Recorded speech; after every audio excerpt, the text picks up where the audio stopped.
Olá a todos, muito bem-vindos a mais um episódio do SBHCI Cast. Hoje temos a honra de receber Guilherme Atizani, diretor de intervenção estrutural do University Hospital em Cleveland. Muito bem-vindo, obrigado pela presença. Temos aqui comigo hoje Leonardo Guimarães, Eduardo Pessoa, dois operadores muito experientes em cardiopatia estrutural. E aqui do nosso estúdio de Porto Alegre, do muito frio, né, Atizani? A Atizani está com frio, mais frio do que ele passa em Cleveland aqui. E, bom, bem-vindos. Acho que a gente podia começar nosso bate-papo aqui falando sobre um dos desafios de TAV, que são os ânulos pequenos. Qual que é a sua impressão desse cenário clínico, Atizani, considerando os pontos aí do SMART Trial que a gente teve publicado recentemente? Obrigado pelo convite, é um prazer realmente estar aqui com vocês. E eu acho que o SMART Trial, na verdade, como já era de se esperar, né? Não houve diferença nos desfechos clínicos comparando as duas próteses em pacientes com ânulos menores, como você salientou. Mas o que é importante é entender as métricas de performance das válvulas, né? E nesse estudo, especificamente, a válvula supraanular autoexpansiva, ela teve uma performance melhor. E essas métricas de performance, que são múltiplas métricas de performance, né? Embora no SMART Trial, que lembrando, né, ainda o segmento é um segmento relativamente curto para que a gente possa observar a diferença em desfechos clínicos, mas existem dois estudos que foram publicados recentemente nos Estados Unidos, nos quais essas métricas de performance, elas mostraram impacto em desfechos clínicos, né? Agora, se dizer, os resultados do SMART, será que eles vão se traduzir também em diferentes desfechos clínicos? Nós temos que esperar para ver. Mas nesses dois estudos, com pacientes de um pouquinho diferente perfil, no caso foram pacientes do SURTAV, que eram pacientes de moderado risco, mas não especificamente com ânulos menores, as métricas de performance, elas impactaram desfechos clínicos. Vamos esperar o que vai para ver se isso vai se traduzir efetivamente no SMART Trial. Está programado no SMART Trial, você sabe dizer se está programado um segmento mais longo desses pacientes, né? A gente tem um dado muito impressionante dos Estados Unidos, que é pacientes abaixo de 65 anos, quase metade hoje em dia fazem TAV, né? Então, assim, acho que é muito interessante a gente ter o longo prazo dos estudos. No SMART Trial está contemplado um segmento até quanto tempo, você sabe? Sim, todos esses estudos de baixo risco, de fato, até o estudo inicial da Core Valve de baixo risco, né? A programação é para segmento de 10 anos, né? Porque é importante, né, para a gente tentar entender realmente se essas métricas de performance vão se traduzir em melhoras de desfechos clínicos. O Gui, bom, obrigado por você estar aqui. Deixa eu te perguntar, enquanto o dado não vem, né? Mas a gente tem o paciente amanhã para resolver como que a gente vai tratar, por exemplo, um paciente com uma longa expectativa de vida. Eu não quero nem entrar nesse mérito da idade, né? Se tem 60, se tem 65, 70. Mas um paciente que a gente antecipa que precisa de, no mínimo, um retratamento. Essa performance hemodinâmica diferente, ela já pesa na tua decisão pelo primeiro procedimento? Claro, não estou querendo simplificar a decisão somente baseado nisso, mas isso já é um aspecto que faz pensar, o paciente é mais vivedor, eu preciso colocar uma prótese que eu acredito que entrega uma performance hemodinâmica melhor. Essa questão, Duda, é uma questão super importante. Acho que você colocou de uma maneira muito feliz que, naturalmente, a performance hemodinâmica ela é parte do meu processo de decisão na prótese, né? Mas existem muitos outros fatores, né? Nós vamos, acho que, falar sobre lifetime management aqui, que também a gente tem que levar em consideração, né? Então, assim, sem dúvida, hoje eu levo em consideração a performance da prótese na decisão de qual device vou utilizar, mas tem outros fatores, né, que são muito importantes que a gente tem que considerar. Hoje, eu sempre digo que eu acho que hoje, para a gente fazer uma TAV, a nossa responsabilidade como operadores era muito maior do que ela era antigamente, porque o processo de decisão, eu acho que hoje a gente tem que customizar para cada paciente, muito bem customizado. Não é aquela, vamos implantar alto em todo mundo, não tem mais capacidade, sair feliz. Não, hoje em dia o processo é muito mais complexo, ele envolve uma capacidade de planejamento, não só daquele procedimento, mas do que vai acontecer daqui a 5, 10 anos quando a prótese vier a falhar, né? Então, esse, sem dúvida, Duda, eu levo em consideração nos pacientes com ânulos menores, eu tendo a escolher a prótese autoexpansível supranular, porque eu acho que isso vai impactar desfechos clínicos no futuro, eu imagino que sim, baseado nesses 2 dados que eu te comentei. Mas eu acho que o processo de decisão ele é muito mais complexo, ele vai muito mais além, como você bem salientou na tua pergunta. Um dos outros aspectos, Léo, pensando no lifetime management e em pacientes cada vez mais jovens, é acesso à coronária. Você queria fazer algum comentário em relação a isso?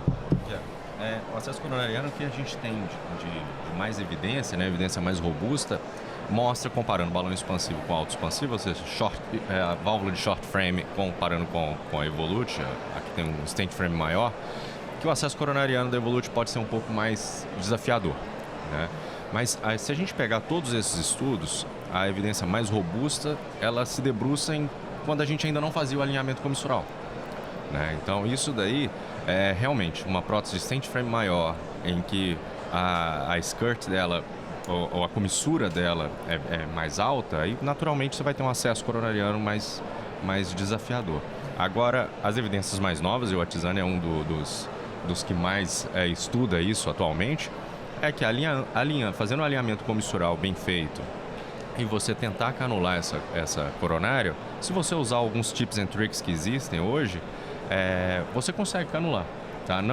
Nem sempre a canulação seletiva, mas a canulação para você poder passar um fio guia meio que a distância e depois passar um catéter de extensão, e aí você vai conseguir tratar a maior parte das anatomias. Assim, eu acho que a gente precisa de mais evidências, o Atizani vem trabalhando nisso, depois pode até comentar um pouco mais, Atizani, que eu sei que você, alguns pacientes que você faz a TAV, você já tenta a canulação e vem publicando isso, a última publicação teve 100% de canulação, então...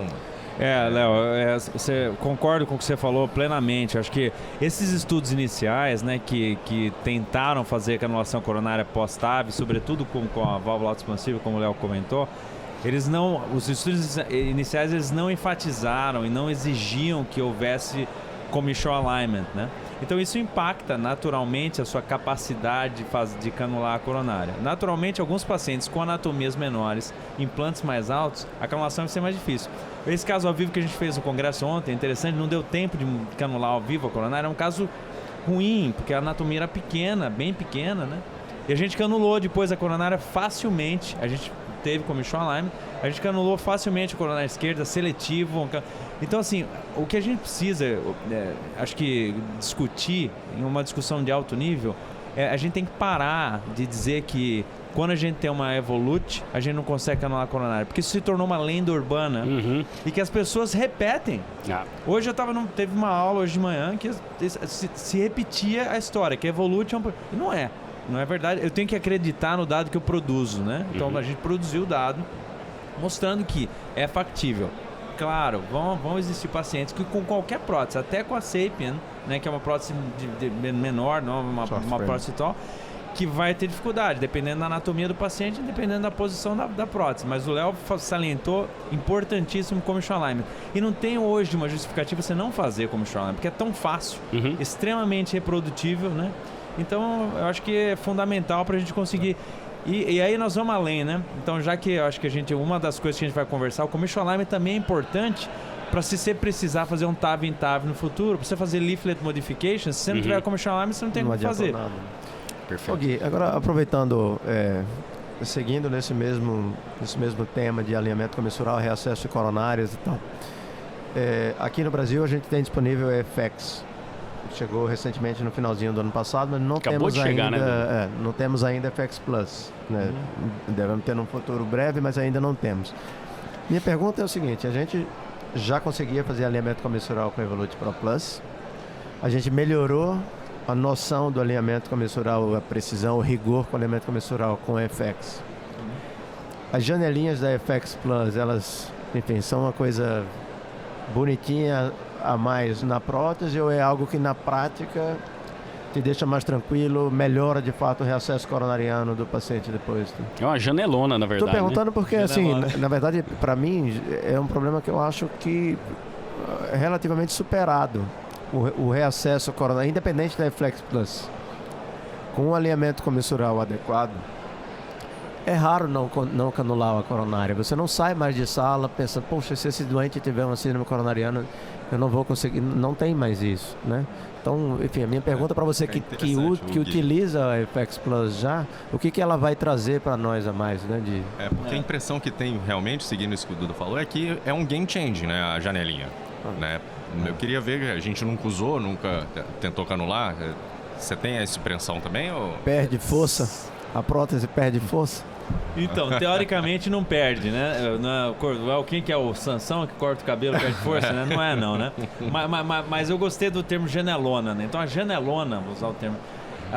Veja, Duda, então assim, você salientou uma coisa importante. Veja, eu acho que nós 4 aqui, né? A gente tem confiança em canular a coronária depois do implante de uma Evolut FX. Acho que se a gente fizer alinhamento comissural, acho que nós teríamos confiança. A questão, Duda, é que não só nós, todo mundo, até o intervencionista menos experiente que não faz estrutural, ele tem que ter essa capacidade. Eu acho que aí é que a Evolut FX Plus ela adiciona valor. Por quê? Porque o intervencionista que não é experiente, que não está acostumado, que não faz estrutural, que não tem um volume de casos maior, que é um fellow que acabou de sair do treinamento, ele tem que ter a mesma capacidade que você, que eu, que todos nós aqui. Então eu acho que aí a FX Plus é um game changer. No nosso estudo, nós publicamos agora um estudo no Structural Heart, 2 meses atrás, com a FX Plus, com canulação de coronária. Então tem dois aspectos interessantes desse estudo. O primeiro é que, intuitivamente, eu imaginei que a gente conseguisse canular mais rapidamente a coronária com a FX Plus, o que a gente confirmou que, sobretudo a coronária direita, a gente canulou mais precocemente, foi mais rápido a canulação. Segundo, que é um negócio importante de se salientar, é que a gente usou o software da DASI para olhar a posição da janelona em comparação com o ósseo da coronária. E nem sempre o ósseo da coronária está dentro da janelona. Porque alinhamento comissural é uma história, alinhamento da coronária é outra. Mas mesmo assim a gente conseguiu canular. Por quê? A minha hipótese é que, pelo fato de ser uma janelona, a mobilidade do catéter é melhor. Então, mesmo que você não esteja em frente à janelona, você consegue mexer o catéter de uma maneira mais fácil e consequentemente, canular a coronária de maneira mais coaxial e mais favorável. Guilherme, o meu grupo lá em Goiânia, 2 de nós ficaram com você um tempo lá, aprenderam a fazer o implante mais alto, né? Isso mudou bastante a incidência de marca-passo e hoje a gente tem incidência super baixa, foi um aprendizado muito bacana. Existem situações clínicas hoje onde você não faz esse implante mais tão alto, né? Você faz aquele trade-off, poxa, eu posso ter um pouquinho mais de marca-passo, mas nessa situação eu prefiro não botar essa válvula tão alta. Existem essas situações clínicas? Se eles voltarem lá agora, eles já não vão mais receber o mesmo... Verdade, treinamento. Então veja, Tanas, eu acho que a gente como operador, né, a gente tem que aprender, evoluir, né? E os desafios que são colocados na nossa frente, eles vão mudando naturalmente. A nossa experiência também, ela leva a gente reavaliar alguns conceitos. Esse conceito do implante alto, da válvula, né? Nós vamos pagar um preço muito alto por isso. Por quê? Porque há muitos pacientes que hoje a gente está vendo no Restore, que é esse estudo de TAV em TAV nos Estados Unidos, que eles vêm para consideração para fazer um TAV em TAV. Quando a gente vai olhar a CT, pelo fato do implante estar muito alto e o paciente ter uma anatomia relativamente pequena, vai ser praticamente, não impossível, mas muito difícil fazer um TAV em TAV. E se for factível, aí tem que fazer leaflet modification, proteger a coronária. Então hoje, esse conceito mudou. Na minha cabeça, hoje, a melhor maneira de se implantar a válvula é tentar entender tudo o que acontece com aquele paciente, né? Então, por exemplo, um paciente jovem, né? Vamos lá, 65 anos, que com certeza vai precisar de um TAV em TAV no futuro, depois da primeira TAV, é um paciente que eu vou analisar primeiro. Quanto que eu estou fazendo de oversizing? Por que é importante? Porque se você for implantar a Evolut, se você está, por exemplo, implantando uma 34, paciente que tem 1 ano de 95, você não está fazendo muito oversize, e se você colocar a válvula mais profunda, vai ser um problema para você implantar mais profundo, porque você vai ter paravalvular leak. Então isso é importante. Qual que é o oversize que eu estou fazendo? Qual que é o tamanho da via de saída desse paciente, por exemplo? Aí, essa é a questão número 1. Questão número 2. Qual que é o membrano septum length? É importante incorporar na sua medida. Por quê? Porque o membrano septum length, ele faz parte do algoritmo aqui, né? Porque se o paciente tem um membrano septum favorável, eu falo assim, esse paciente eu posso implantar mais baixo, pensando no futuro de uma TAV em TAV, né? e o paciente que eu posso fazer o que eu te falei do oversize. Então, hoje, eu penso no caso assim, né? E aí eu faço ou uma simulação na minha cabeça, né, olhando a CT, falo assim, vou implantar assim, porque no futuro... Ou a gente usa esses softwares que tem novos, o DASI ou FIOPS, né, que permitem, né, que a gente tenha um entendimento mais ou menos como seria o implante da primeira válvula e como seria a simulação da válvula que vai acontecer no futuro, né? Então, hoje, esse negócio de implantar auto para todo mundo, eu acho que não é uma boa prática, eu não aconselho e não recomendo. Mas eu mudei, né? Mudei o conceito porque o desafio é diferente hoje. Eu estou tratando paciente de menos risco. Paciente de 85 anos. E outra coisa, Guilherme, você falou do membrana septum length, né? É uma coisa que me chama bastante atenção e que eu uso também bem, assim, para poder, igual você já explicou, para poder escolher a sua profundidade do implante. Só que se a gente pega os estudos que utilizaram o membrana septum length, eles foram bem controversos, até porque esse membrana septum foi em torno um pouco menos que 3 milímetros, né, o comprimento deles nesses estudos. Você acha que a gente precisa de mais estudos ou basicamente o efeito teórico, onde a anatomia do ramo esquerdo ele fica mais superficial na parte muscular do septo e ela sai dali, já é suficiente para a gente seguir? O que você acha? Esse é um importante comentário, Léo. Como você falou, né? Acho que houve os estudos iniciais com o membrana septum, aí parece que disparou-se de falar sobre isso. Por quê? Porque todo mundo vamos implantar auto em todo mundo, etc. Então acho que talvez falte dados mais robustos, uma investigação mais elegante, né? Para tentar se determinar. Eu acho que não é só o membrana septum. Eu acho que a investigação mais elegante talvez seria incorporar todo esse algoritmo, não sei de que maneira, precisaria pensar, né, como fazê-lo, né, nessa tomada de decisão. Uma outra coisa que é importante, que eu não mencionei antes, é o que acontece naquele procedimento, né? Por quê? Porque hoje, quando a gente olha taxa de marca-passo, é sempre uma olhada retrospectiva, né? Então, você implantou uma válvula 3 milímetros, e teve marca-passo. Mas às vezes não se conta a história daquele caso, o que aconteceu naquele caso. Tem ponto de recaptura, isso recaptura, a válvula está baixa, vai. E por isso que nós publicamos agora no Jack Intervention, faz uns 2 meses, um estudo que a gente fez uma análise prospectiva, né? Então, essas recapturas, essa interação com o sistema de condução, sobretudo quando a válvula está muito baixa, recaptura e vai para baixo, isso impacta também na possibilidade do paciente ter marca-passo. Então, portanto, né, um procedimento mais elegante, que a gente vai usando a técnica Cusp Overlap, sendo mais alto, deixando a válvula progressivamente a se localizar apropriadamente, é melhor do que você interagir múltiplas vezes com o sistema de condução, porque no final das contas você vai acabar tendo, mesmo que você implante o resultado final seja ótimo na posição, né, você acaba tendo um distúrbio de condução por conta das interações que aconteceram. E ontem eu vi você usando um software bem interessante, assim, que a paciente era jovem, né? E 71 anos, se eu não me engano, e você já fez a simulação do segundo implante antes de implantar o primeiro, né? Você já simulou o primeiro implante, simulou o segundo, para saber qual seria a altura já que você implantaria, claro, conseguindo alinhamento de comissura, conseguindo a altura adequada que você programou pré.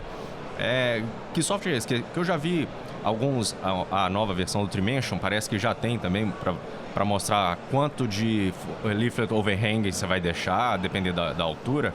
E esse software, ele faz a mesma coisa? Como é que é? Então, Léo, esse software que a gente usou foi o FIOPS. Tem 2 grandes softwares que estão agora que a gente está utilizando. O FIOPS, que é um software europeu, na verdade, né? E aí tem o DASI Simulation, que é um software americano.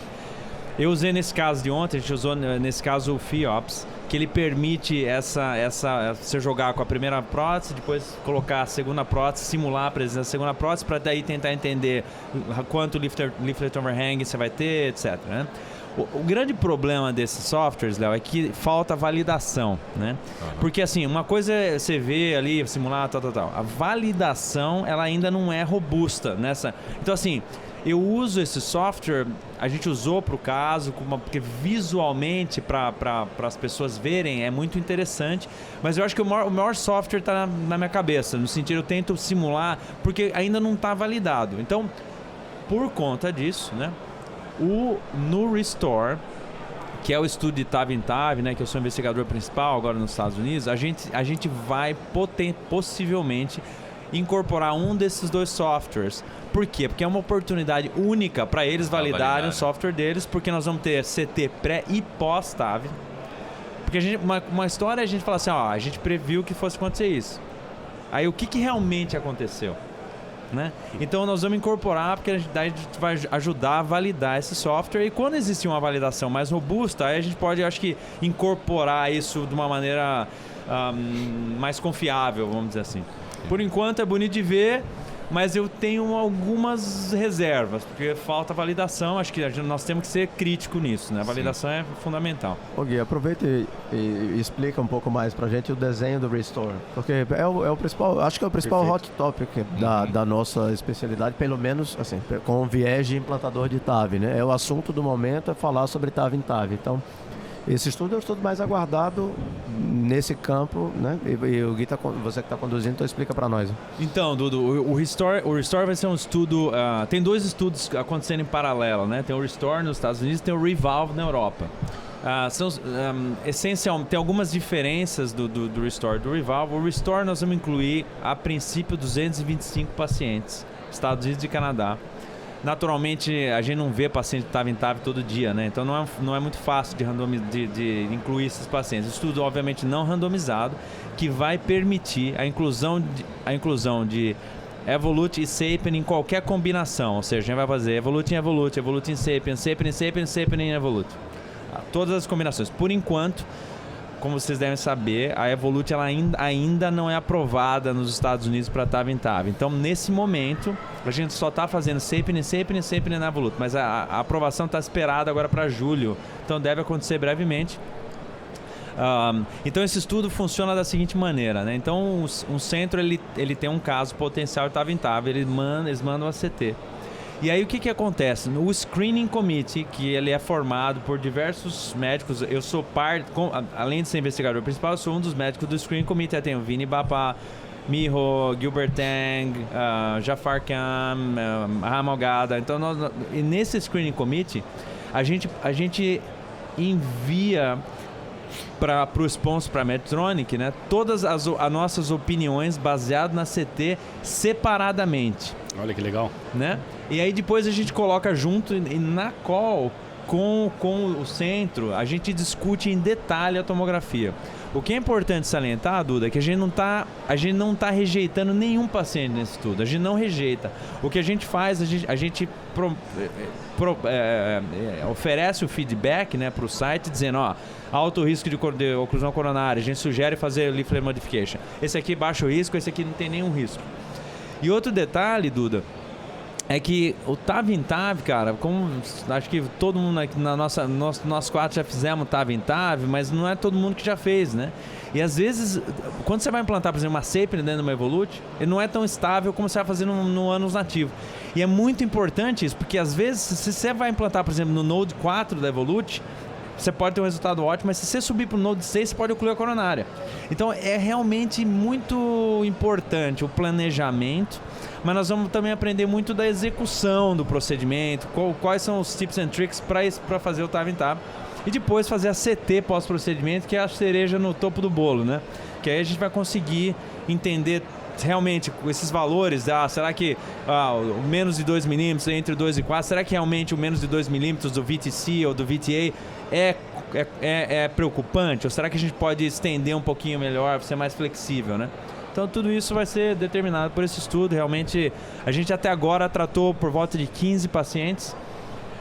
Então, mas é um estudo muito interessante. E é nessas calls a gente aprende tanto, porque todo mundo está nessa call, né?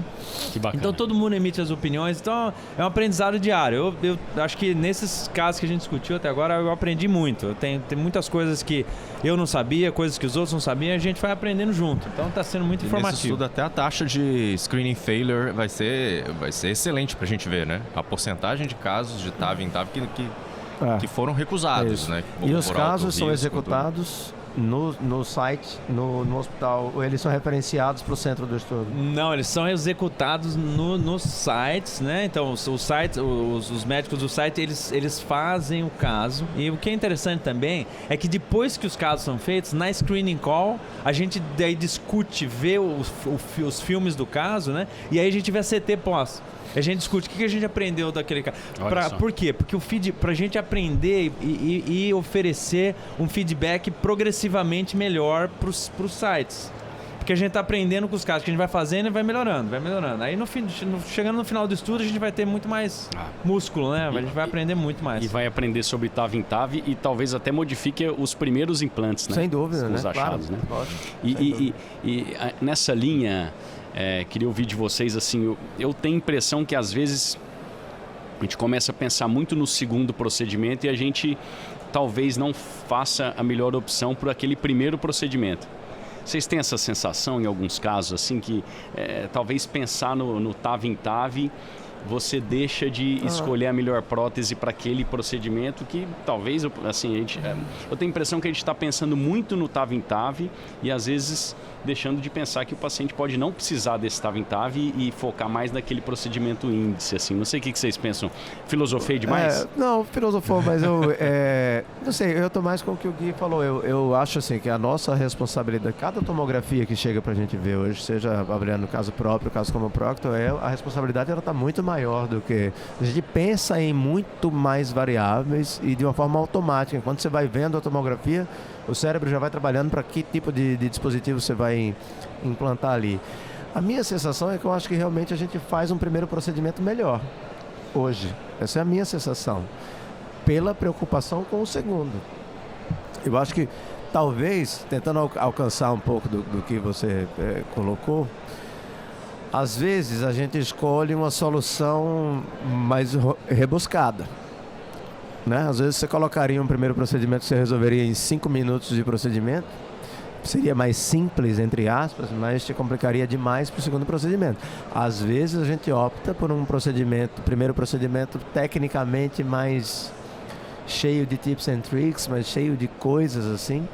Mas eu continuo assim, achando que a gente faz a melhor opção para a primeira escolha, quando a gente planeja já o segundo procedimento.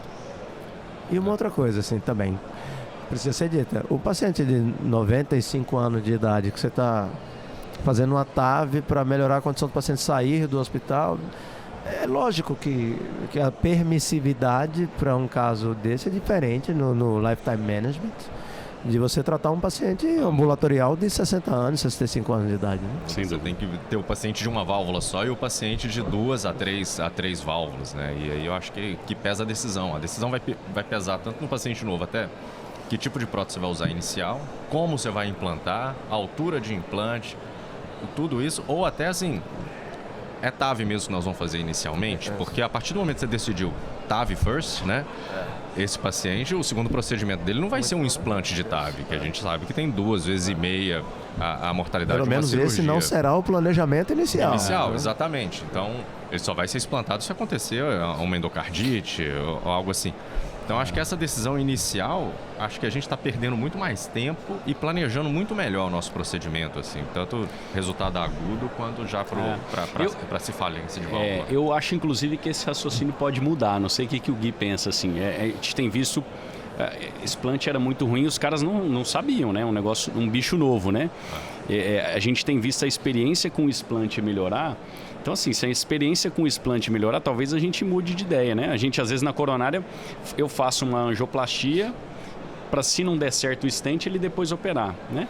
Será que não vai chegar esse momento da TAV? Também, poxa, eu vou tentar a TAV. Se ele responder bem para a TAV... O cara está numa intercorrência aguda, está numa condição ruim para operar, a TAV é mais simples de fazer. Se a TAV não der certo, né? Tira ele do problema com a TAV, mas no primeiro retratamento ele vai ser cirúrgico ainda. Se chegar no ponto que o explante melhore, né? Eu acho que talvez a gente vai chegar nisso. Tem até alguns artigos já publicados agora, né? Mostrando técnicas de explante para diferentes tipos de válvula, né? A técnica que o cirurgião deve usar. Mas eu acho que a gente ainda está um pouco longe ainda. A taxa de mexer na aorta ainda está alta. Exercício para explante de TAV. Adivinhação, né? Eu acho que a gente precisa... Mas eu acho que os comentários do Dudu e do Léo foram Perfeito. E esse comentário que você fez, eu acho que em termos do explant, né? Inicialmente os resultados do explant, como o Léo frisou, foram péssimos, né? Comparado... Mas péssimos por quê? Porque, por vários motivos, né? Primeiro porque os pacientes nos quais o explant ele foi feito eram pacientes de mais alto risco. Porque esses caras que estavam falhando as válvulas, eles eram pacientes que a gente tratou antes e por consequência, não eram os low risk 65 anos que a gente faz hoje, E a maioria não foi por degeneração de prótese, né? Não foi isso o explante. Exato. Então, esses pacientes, por definição, por um selection bias, eles eram pacientes de mais alto risco, para começar.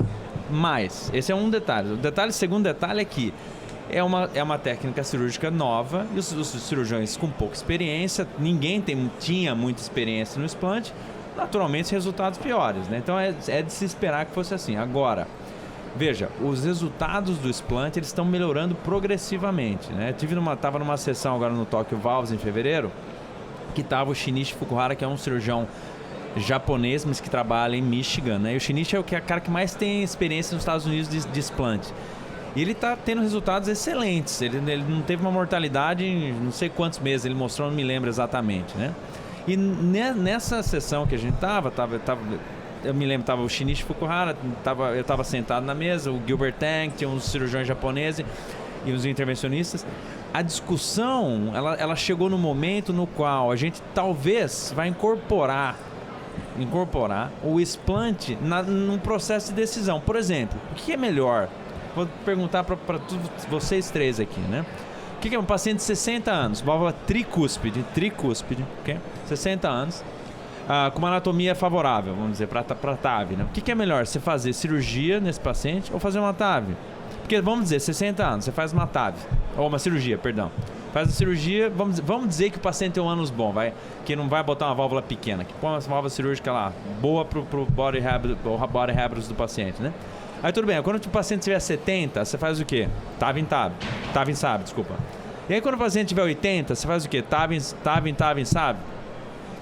Ou será que é melhor esse paciente você fazer uma TAV, aí depois você explantar e depois... Eu não sei qual que é a receita de bolo, né? Pode mudar. Né? O ponto era esse. Assim, é difícil chegar. Pode mudar, né? Então, isso foi uma discussão que a gente teve, né? Eu não sei qual que é o ideal, né? Você fala assim, mas você está planejando a vida do cara, muita coisa pode acontecer em 30 anos. É verdade, claro, obviamente. Mas, sem dúvida, quando o resultado do explante melhorar não só melhorar na mão de um cirurgião, tem que melhorar na mão de todo mundo, tem que ser reprodutível. Aí, eu acho que isso vai ser incorporado nessa discussão. Por enquanto, ainda acho que é muito precoce, mas sem dúvida vai acontecer. Perfeito, acho que foi um ótimo bate-papo, obrigado pela presença, muito enriquecedor, espero que todos vocês tenham gostado e até o próximo videocast. Obrigado.